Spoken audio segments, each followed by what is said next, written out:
This video is about another issue with the loose threads.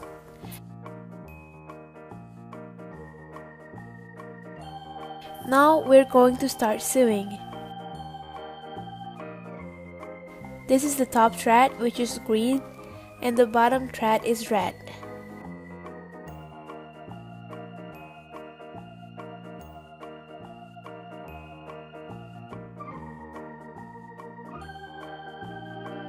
If we look closely, the green thread is loose, and if I pull it off, it'll easily become wrinkled.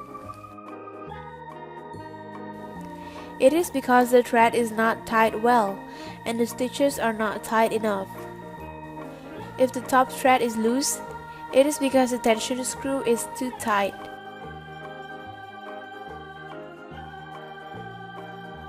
So what you have to do is spin the tension screw non-clockwise.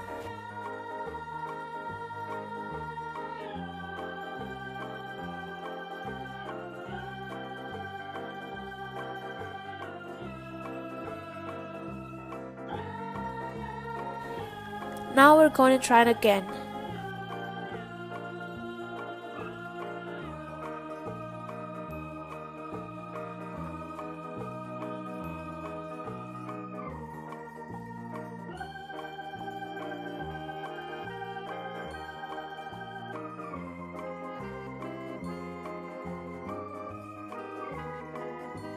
Then if the thread is still too loose, you can go back and loosen the tension screw again.